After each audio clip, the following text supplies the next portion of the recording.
Picture this. It's July 2014, and there's a 25-year-old woman lying on her bathroom floor in Austin, Texas. She's having what she later describes as a complete breakdown. She's hyperventilating, can't see straight, and genuinely believes her life is over.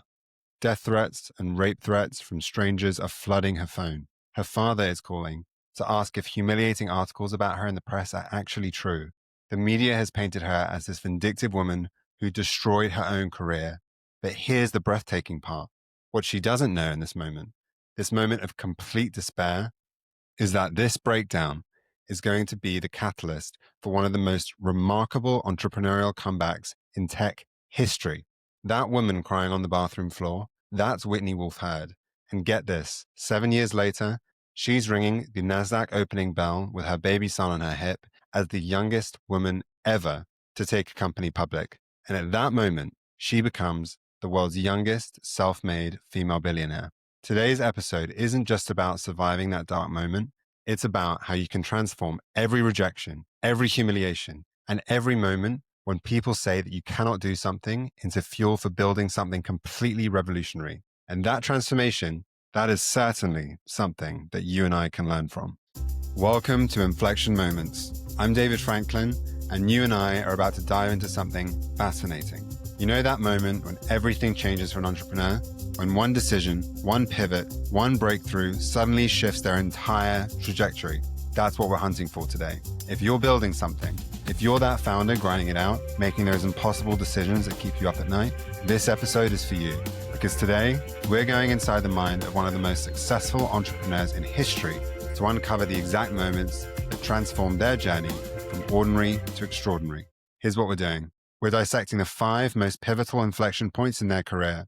But more importantly, we're uncovering the strategic thinking behind each decision, the kind of insight that separates the builders from the dreamers. Ready? Let's get started.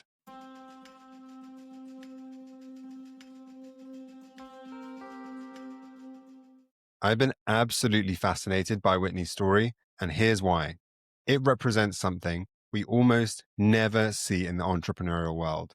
She doesn't just bounce back from failure. Instead, she uses one of the most painful experiences of her life to build something that fundamentally changes how human connection works. Think about this for a second. In a world where over 350 million people now use dating apps, where the way we meet our life partners has been completely reimagined, Whitney's the one that created this tidal wave of change. Her success is fascinating, not because she was in the right place at the right time. It was about making a series of decisions that most people would never have the courage to make. When everyone tells her that women would never make the first move in dating, she bets her entire career on proving them wrong. When investors tell her that she's just trying to get revenge on her former company, she builds something so successful it made her former colleagues look like idiots. So today, we're going to walk through the 5 pivotal turning points in Whitney's journey that led to disproportionate success.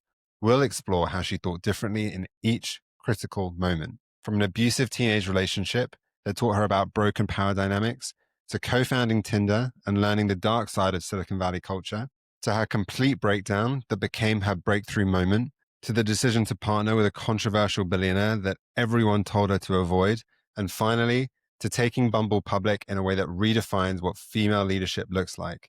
You'll hear exactly how she approaches decision-making in these pivotal moments, the strategic thinking that separates her from everyone else, and the practical tools that you can take in your own entrepreneurial journey. Because what Whitney figured out isn't just about building dating apps, and over the course of this episode, you'll find out why. So let's dive in.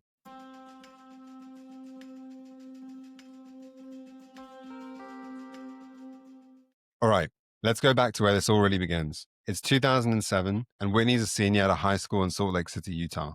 Now, she's not the most popular girl. She's the one dating someone everyone else can see is trouble. And I mean everyone. For 2 years, she's been in this on and off relationship that her friends later describe as one of the most horrific relationships they've ever witnessed. But here's the thing, Whitney can't see it yet. She's 17 years old, living in this conservative religious community where she's been raised to believe that relationships follow traditional patterns. Keep in mind, this is Utah in 2007. This is a place where women are often taught that their value comes from the men that they're with. What Whitney wants is what most teenage girls want, to feel loved, to feel special, and to feel that she actually matters. She's smart, she's ambitious, but she's also desperately seeking validation. She wants to believe that if she tries harder, if she just loves him more, if she just accepts the way that he treats her, everything will somehow be okay. This is the trap, right? This is the psychological prison that so many women find themselves in. Whitney later describes it when she tells Time magazine, I experienced severe emotional abuse from my high school boyfriend during my really formative years, and it stripped me down to nothing.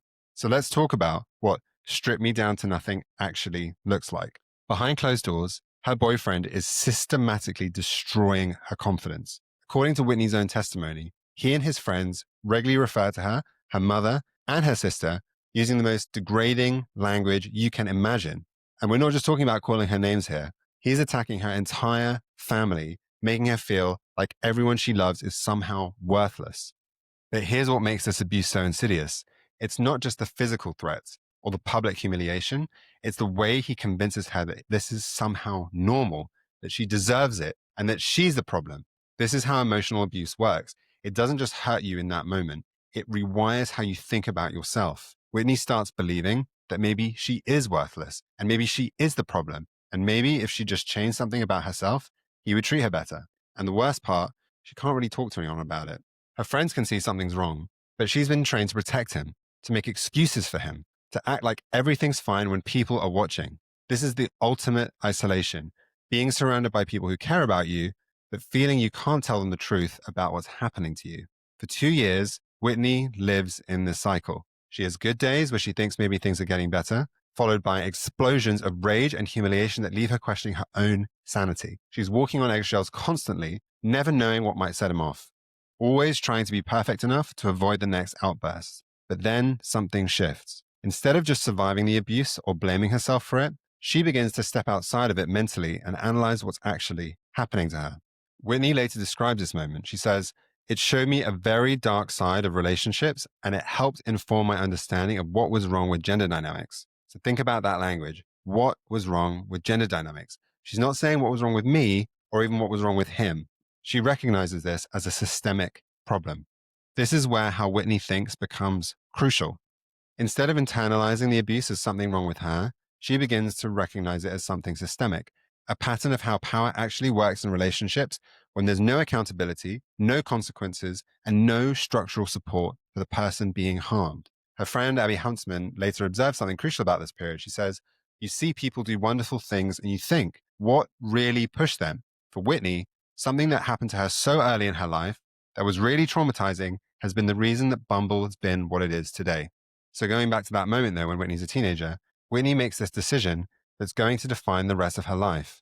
She's going to get as far away from this environment as humanly possible. She applies to colleges in Texas, specifically Southern Methodist University, not because it's the perfect academic fit, but because it represents complete geographic and social separation from everything that's happened to her. Think about how much courage this takes. She's 18 years old. She's been psychologically beaten down for 2 years, and she's making the decision to completely reinvent herself in a place where nobody knows her story, nobody knows what she's been through, and nobody will make excuses for her or treat her like a victim. And this decision, it changes everything. Whitney doesn't just escape Utah, she reinvents herself completely. At SMU, she joins the Kappa Kappa Gamma sorority, where she meets Alex Williamson on her very first day, who, spoiler alert, will later become Bumble's chief brand officer, by the way. So while she's there, she majors in international studies, starts 2 companies, and begins developing these marketing instincts that will later make her famous. But more importantly, she develops a framework for thinking about these power dynamics and relationships that becomes the foundation for everything she's going to build later. By graduation, Whitney has successfully built and sold these 2 companies.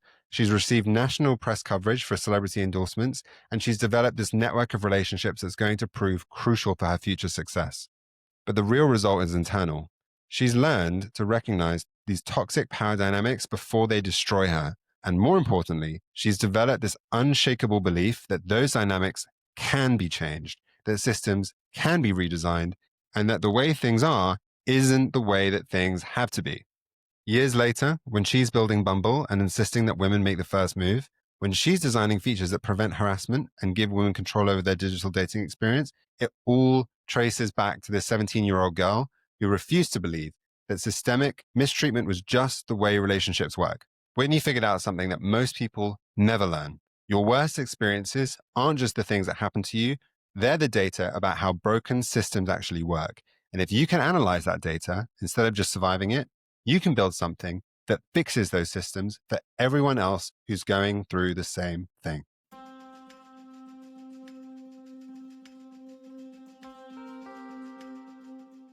All right, let's move to inflection point number 2 now. It's 2012, and 22-year-old Whitney has just graduated from SMU. She's moved to LA to work at an incubator, and she's the marketing coordinator for a startup called Cardify. The project's going nowhere, but Whitney's working under someone called Sean Rad, and he's got this restless energy about him. Then something incredible happens. During a 48-hour hackathon, Rad and his team developed this new concept that they're going to call Matchbox. It's basically a dating app, but Whitney looks at the flame logo and the concept, and she has this flash of insight that she says, Tinder is a brushwood that ignites a flame, and that name sticks.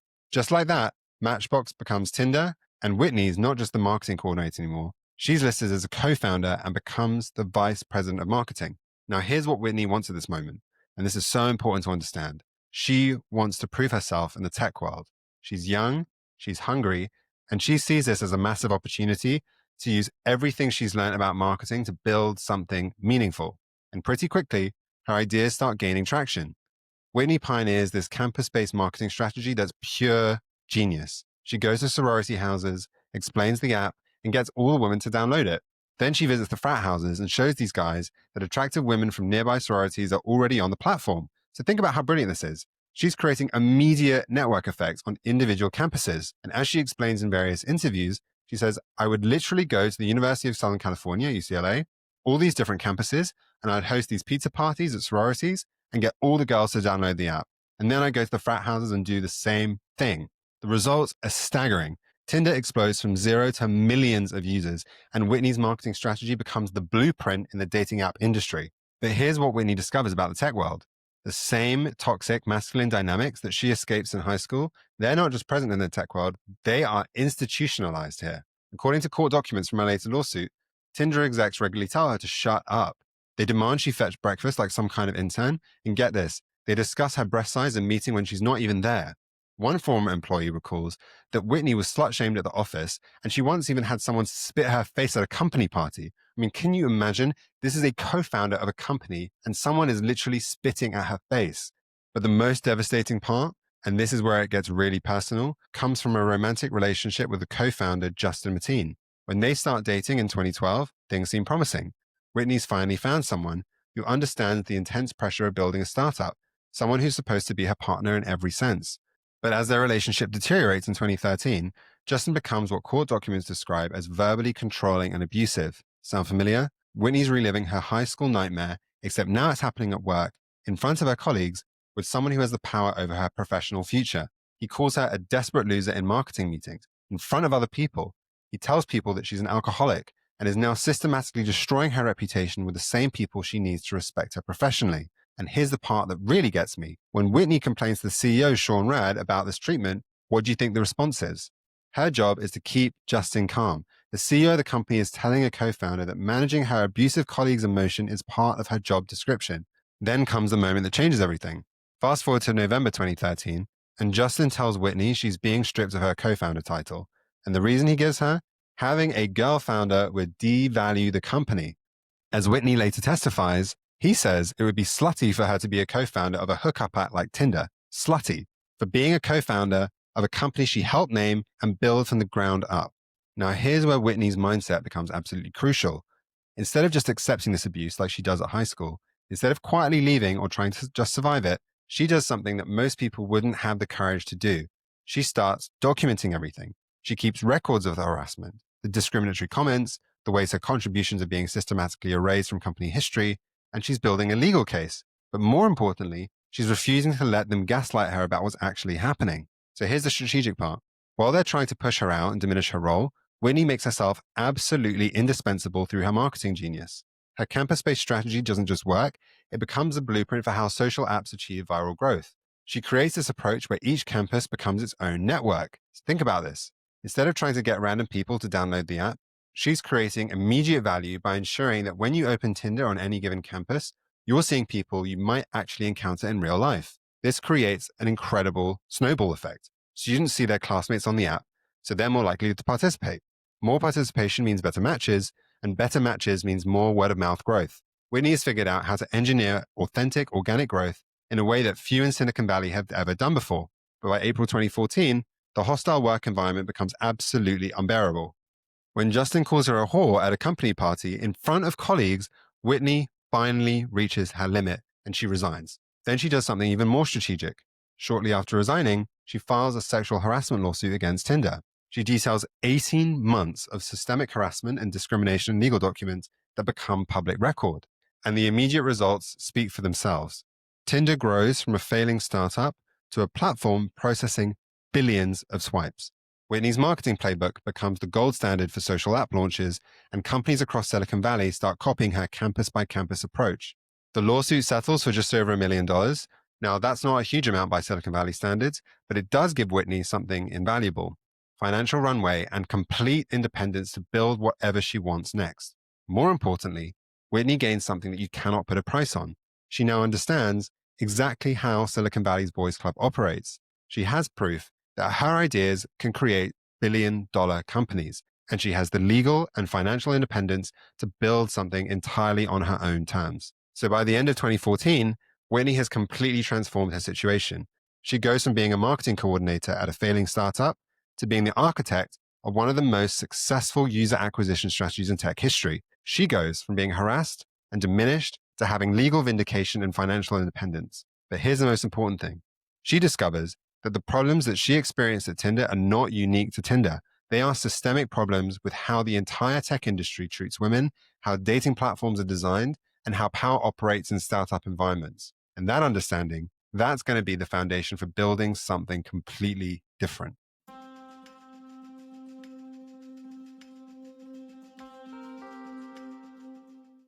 All right, inflection point number 3, and we're back to that moment that I opened with. It's the summer of 2014, just after Whitney's 25th birthday, and she's living through what she later describes as her absolute darkest period. The lawsuit against Tinder has made national headlines, but not in the way that she'd hoped. Instead of being seen as this brave whistleblower exposing Silicon Valley's toxic culture, she's being portrayed as a vindictive ex-girlfriend trying to cash in on her former company's success. The internet has turned against her completely, and this isn't just negative comments. This is a coordinated character assassination. Every tech blog, every business publication, every social media platform is running the same narrative. Whitney's an emotional girl who's trying to destroy the company that she helped build. And at this point, the media is running story after story about her, and nobody is even bothering to hear her side. The most painful moment comes when her father sends her an article asking if the allegations about her are true. And Whitney later reflects on this. She says, "How do you have to justify that at 24, just turning 25 years old to your father? Imagine having to convince your own father that you're not the person the entire internet says you are." But it gets worse, much worse. The online abuse escalates beyond anything she could ever imagined. As Whitney later recounts, "I was getting abused online by strangers. I was getting rape threats, death threats, and here's the really sad part. It doesn't just happen and then stop." According to Whitney, it felt like they were in my living room. It felt like they were in my bedroom because it was so personal. I would stay up on my cell phone until 3 a.m, just scrolling and reading and going, "Oh, well, maybe I do deserve to be treated this way. And maybe I am this terrible person." This is how online harassment works, right? It doesn't just attack you. It makes you question your own reality. Whitney starts doubting everything about herself. Maybe she is vindictive. Maybe she is just an emotional ex-girlfriend. Maybe she doesn't deserve better treatment. And then comes the breaking point. Whitney has what she describes as a clinical panic attack. She's hyperventilating, can't see straight, and her boyfriend at the time, now husband, has to rush her to his family doctor. The doctor gives her Valium just to physically calm her down. As Whitney recalls, "I was having a mental breakdown because I had no way to defend myself. I just felt helpless, and I felt literally undressed on a huge stage." Undressed on a huge stage. That's the level of exposure and vulnerability that she's feeling. So here's Whitney lying on her bathroom floor. She genuinely believes her life is over, her career is destroyed, and her reputation is in ruins. The harassment is so intense that she cannot function. She could disappear entirely, change her name, move to a different country, and a lot of people would have done exactly that. But Whitney doesn't think this way. Instead of just trying to defend herself or disappear from public view, she has what she calls a hurricane moment in her mind. She starts connecting her personal experience to a much larger problem. Whitney talks about this. She says, I started to realize that there was something wrong with the internet. I started to realize that the lack of accountability on these social networks, it was a real thing, and there was a real risk to that. And I was a perfect example of how dangerous it could be. So think about the shift. Most people in Whitney's situation will be focused on, how do I make this stop? How do I protect myself? How do I rebuild my reputation? But Whitney starts thinking, how do I fix the system that has allowed this to happen to me and is happening to millions of other people? Instead of retreating, Whitney makes a decision that seems completely insane to everyone around her. She's going to channel her pain into a purpose-built company. She starts sketching out ideas for something that she calls Merci, a female-only social network where you could only share complementary behavior. As she explains, I was going to start a female-only social network where you could only be kind to one another, so you could only share complementary behavior, creating a brand rooted in kindness, a product rooted in good behavior, and really putting women in charge of that, creating the female internet. The concept is revolutionary because Whitney understands something that nobody else in the tech world is talking about, that compliments are contagious, just like hatred is contagious. So here's what's brilliant about this moment. Whitney takes the most devastating experience of her life and reframes it as research. She understands exactly how the mechanics of internet hate work because she's experienced them firsthand. And this mental shift, it's going to change absolutely everything. Whitney goes from being a victim of internet harassment to being someone with a clear vision for fixing the problems with online behavior. The result is that Whitney starts receiving interest from the most unexpected places, including from someone called Andrey Andreev, the founder of Badoo, Europe's largest dating platform at the time. And he contacts her about collaborating. Initially, he wants to hire her as CMO, but Whitney refuses. She's done working for other people's companies, and she's done being anyone's employee. But Andrey sees something in her Merci concept that Whitney doesn't initially recognize. As Whitney later recalls, he understood so clearly because he'd been dealing with data and insights of user behavior for a decade. He knew firsthand that if you can't get women, you really have a lopsided experience. So here comes the breakthrough moment. Andrey convinces Whitney that her mission of creating a safer digital ecosystem for women could be achieved through dating and not just social networking. As she puts it, maybe dating is not so dissimilar from this. Like maybe dating is broken for girls and women too. And suddenly, Whitney sees it. Everything she's learned about power dynamics from her abusive teenage relationship, everything she's experienced about toxic masculine behavior at Tinder, and everything she's just lived through with online harassment, it all connects to the same fundamental problem with how women are treated in digital spaces. So she starts thinking, what if we take the standard dating platform, but there's a catch. Once the match takes place, only the woman can initiate conversation. As Whitney explains, this is basically like a woman and a man locking eyes at a bar, but he has no way to contact her. She understands that he's interested because that match or that lock eye has taken place, but it's on her. The only way to have contact is that she has to unlock it. Whitney convinces Andrey that this isn't just about social good, it's about building a better business. As Whitney says, if women must make the first move, this is going to reduce harassment. This is going to reduce bad behavior. Women are not going to be spammed, and women will be empowered and encouraged to actually be in the driver's seat.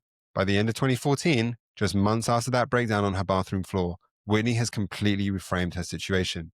Instead of being the victim of a harassment campaign, she's the entrepreneur with a clear vision for solving one of the internet's biggest problems. But more importantly, she's transformed her deepest pain into her clearest purpose. She's not just building another dating app, she's creating technology that empowers women and eliminates the toxic dynamics that she's experienced firsthand. What makes this transformation so powerful is that Whitney doesn't just recover from her breakdown, she uses it as the foundation for creating something that is going to change how millions of people connect with each other.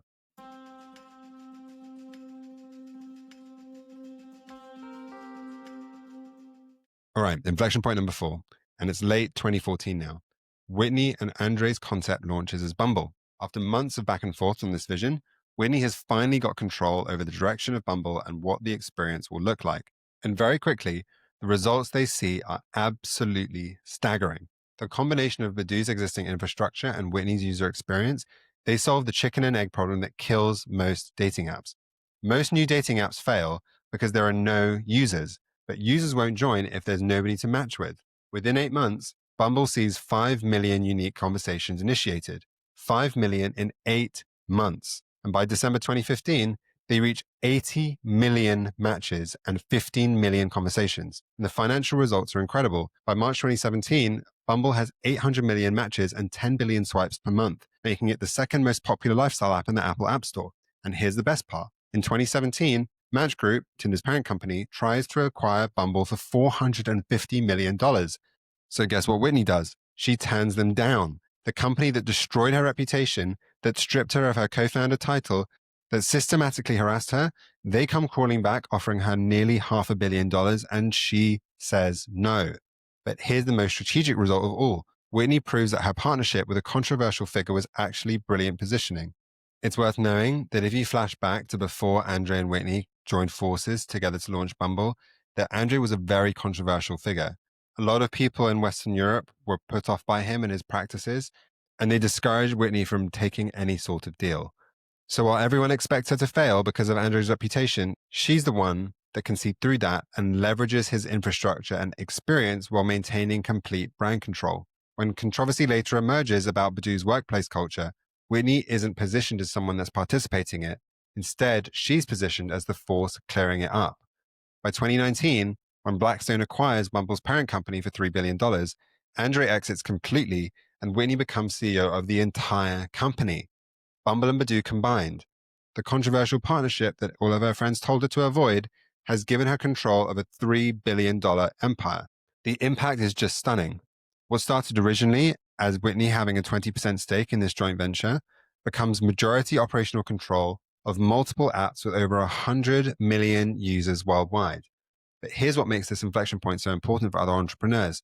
Whitney shows us that sometimes the partnership everyone tells you to avoid are exactly the ones that give you the infrastructure to build something revolutionary. She understood something that her advisors didn't. The risk of staying small and safe was actually greater than the risk of partnering with someone controversial. She needed Badoo's technical infrastructure, their user base, and funding more than she needed to protect her reputation from further controversy. And more importantly, Whitney negotiated from a position of strength even when she seemed weak, because she had something Andrey needed, and she made sure that solving those problems required giving her the complete creative control that she needed to build a billion-dollar business.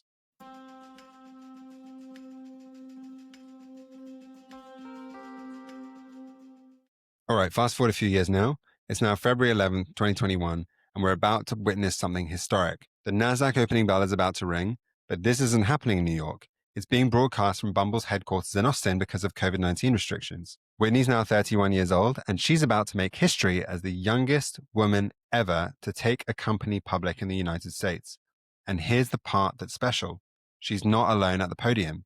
Nestled on her hip is her 18-month-old son wearing this tiny black shirt with Bumble's B logo. What Whitney desperately wants at this moment, and you can hear it in every interview that she gives, is to redefine what female leadership looks like. She's not just trying to have a successful IPO. She's trying to make a statement about a woman's ability to build and lead a major tech company while also being a mother and having a full and complex life. So think about what this moment represents for her. 7 years earlier, she was hyperventilating on her bathroom floor, believing her life was over. And now she's about to become a billionaire while holding her baby. She wants this moment to inspire other women to believe that they don't have to choose between entrepreneurship and motherhood. But here's what makes this moment so challenging. The tech industry still doesn't know what to make of Whitney.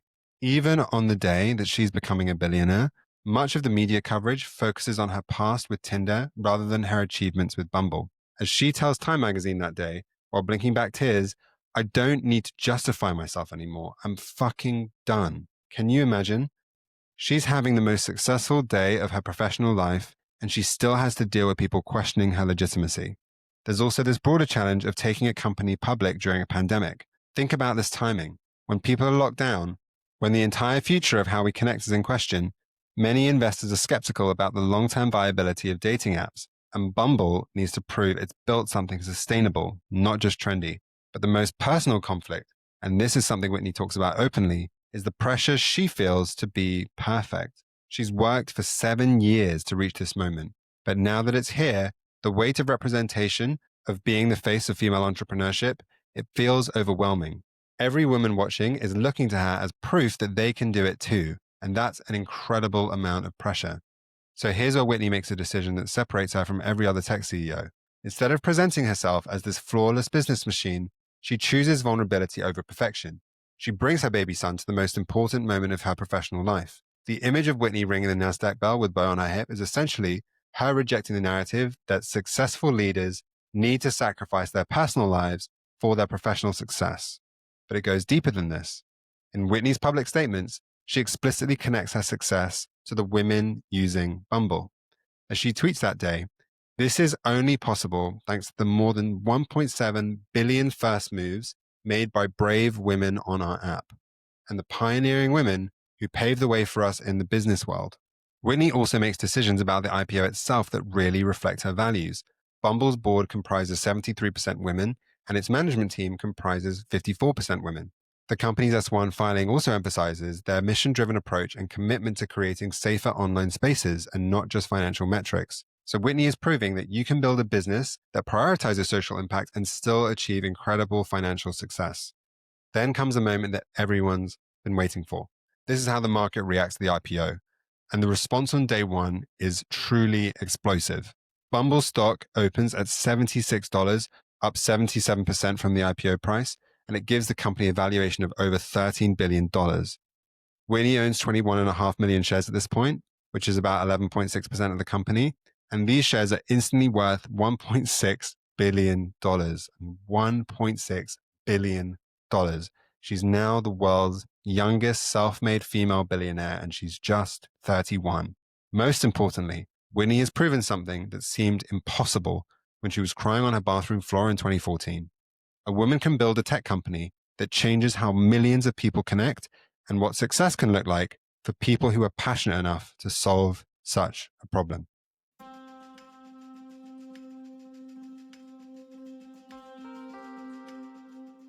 So let's tie everything together now.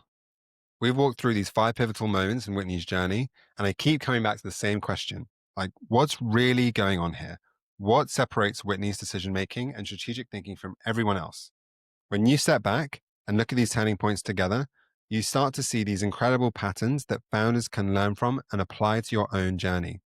So the first pattern that I see is how she uses this power of reframing. Most people would see an abusive teenage relationship as something to recover from and move past.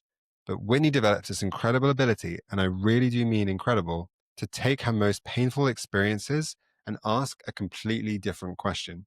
Instead of how do I get past this, she asks, how does this teach me something that nobody else understands? So think about this for a second. When she's being harassed online, getting rape threats, having panic attacks, instead of just trying to make it stop, she starts analyzing the deep problems that exist with internet accountability. Her experiences of harassment give her unique insight into user safety that her male counterparts in the dating space just simply cannot relate to. And this brings me on to the second pattern, which is how Whitney makes decisions based on disrupting deep systems rather than just chasing immediate outcomes. When most entrepreneurs face a choice, they optimize for what looks good right now. But Whitney consistently makes decisions that seem counterintuitive in the moment. Remember when everyone tells her not to partner with Andrey? Everyone thought she was insane. But Whitney understood something that they didn't.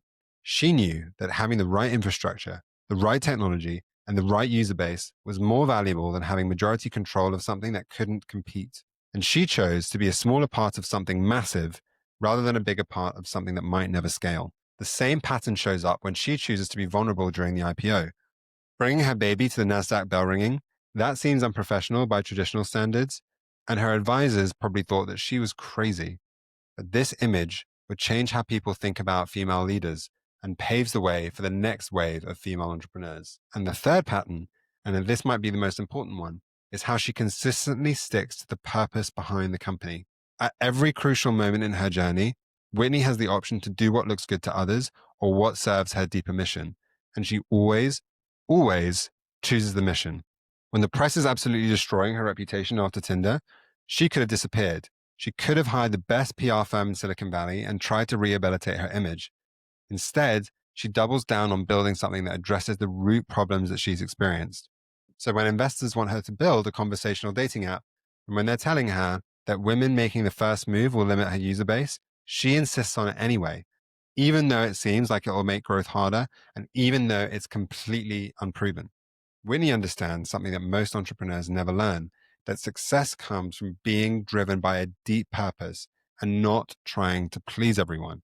The businesses that last the ones that actually change things, they're built by people who genuinely care about solving real problems and not just extracting value from existing ones.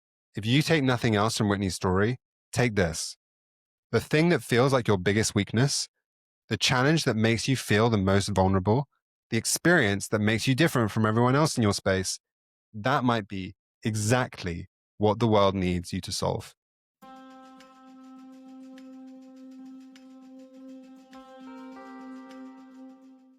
So here we are at the end of Whitney's incredible journey. And I have to tell you, every time I walk through her story, I'm struck by how completely she transformed not just her own circumstances, but our entire understanding of what's possible. The woman who became the world's youngest self-made female billionaire isn't someone who started with every advantage. She's someone who learned from every setback and turned every rejection into the fuel for her business.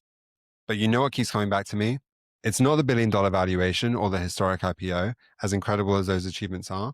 It's that image of her ringing the NASDAQ bell, completely defining what success looks like. That moment shows millions of women that they don't have to choose between their professional ambitions and who they are as human beings.